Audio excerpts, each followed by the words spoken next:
Assalamualaikum warahmatullahi wabarakatuh. Perkenalkan, nama saya Wulan Widya Putri dari kelas C11 Manajemen dengan nomor induk mahasiswa 103211005. Di sini dalam pembuatan video ini saya memenuhi tugas ETS dengan mata kuliah Manajemen Operasi yang diampu oleh Pasir Khalifahullah. Nah, teman-teman semuanya, di sini saya akan membahas tentang operasi dan juga produktivitas ya. Istilah revolusi industri 1.0 sampai 4.0 itu tersendiri adalah penanda bahwasanya perubahan besar dalam dunia industri tersebut telah terjadi sebanyak 4 era yang berbeda loh ya. Nah, sekarang ada pertanyaan pertama. Apa itu pertanyaannya? Langsung aja. Revolusi 1.0 ya adalah era yang terjadi pada abad ke-18 pada sekitar 1760 sampai 1840 dan ditandai dengan penemuan mesin uap pada tahun 1776 ya oleh James Watt di negara Inggris, sehingga membawa perubahan besar di berbagai sektor. Nah, itu revolusi 1 itu pada abad ke-18 ya. Kemudian ada revolusi yang kedua adalah era revolusi yang terjadi sekitar abad ke-19 pada tahun 1870-an dan berfokus kepada efisiensi mesin di setiap lini atau assembly line ya dalam proses produksi karena ditemukannya listrik. Jadi pada pada revolusi kedua itu ditemukannya listrik, itu abad ke-19. Kemudian lanjut lagi ke revolusi ketiga, yaitu adalah era yang terjadi sekitar awal abad ke-20 pada tahun 1970-an dan dipicu oleh perkembangan mesin-mesin pintar seperti komputer, software berbasis teknologi ya pokoknya, atau otomatis yang perlahan menggantikan peran-peran manusia di lapangan seperti itu.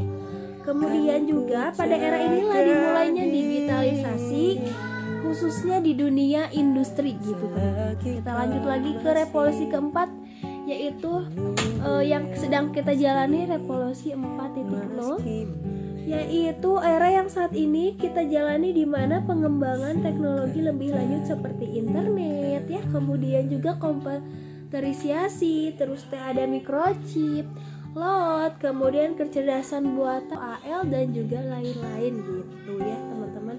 Jadi revolusi itu ada 4 ya teman-teman, ada revolusi 1.0, 2.0, 3.0 dan juga 4.0. Nah, langsung lanjut ke pertanyaan kedua.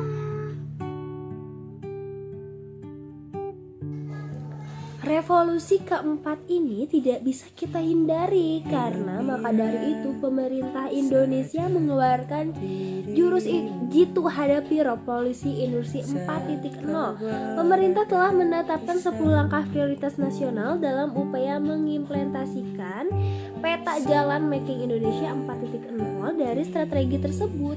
Jadi diyakini dapat mempercepat pengembangan industri manufaktur nasional agar lebih berdaya saing global di tengah era digital saat ini. Seperti itu untuk pertanyaan nomor 2. Nah, kita lanjut lagi ke pertanyaan nomor 3. Manajemen operasional adalah bidang manajemen yang berkaitan dengan pengawasan, perancangan, dan pengendalian proses produksi serta perancangan ulang operasi bisnis dalam produksi barang ataupun jasa. Nah, manajemen operasional juga bertujuan mencapai efisiensi yang lebih tinggi. Dia mencakup proses perencanaan, pengorganisasian, kemudian juga pengawasan operasional bisnis untuk produktivitas yang lebih meningkat atau yang lebih baik gitu ya. Kemudian juga pengolahan operasional juga bertujuan mengurangi biaya bisnis dengan menghindari pemborosan sumber daya untuk mencapai tujuan itu. Pengelolaan operasional memiliki sejumlah fungsi di berbagai bidang, yakni apa aja sih, di bidang apa aja nih? Ada di bidang keuangan, kemudian juga strategi operasional, desain produk, kemudian pertahankan kualitas dan juga prediksi seperti ini. Untuk penjelasan di nomor 3 ya. Kemudian kita lanjut ke pertanyaan nomor 4. menuju tujuan yang ingin kau. Organisasi adalah sebuah tempat bagi sekumpulan orang yang bekerja secara rasional serta sistematis yang terpimpin atau terkendali untuk mencapai tujuannya, ya, seperti itu. Yang pertama memudahkan dalam pembuatan perencanaan dalam sebuah manajemen adalah dapat memudahkan kita dalam membuat rencana. Kemudian contohnya untuk yang poin nomor satu, contohnya itu kita akan membuat event untuk mempromosikan produk. Dalam sebuah perencanaan ini kita membutuhkan adanya organisasi dan juga aset untuk mencapai tujuan, ya. Kemudian di poin nomor 2 itu ada mendapatkan berbagai informasi nih. Fungsi organisasi tersebut dapat digunakan untuk mendapatkan sebuah informasi, ya. Kemudian yang nomor 3 itu, poin nomor 3, membantu dalam mencapai target yang ditentukan. Tujuan dari fungsi ini agar dapat mencapai sebuah target yang ingin dicapai, seperti itu untuk poin-poinnya, ya teman-teman, ya. Kemudian lanjut ke pertanyaan nomor 5. Nah, cara untuk menghitung produktivitas, ya. Kalau cara untuk menghitung produktivitas sama dengan output dibagi input, seperti itu.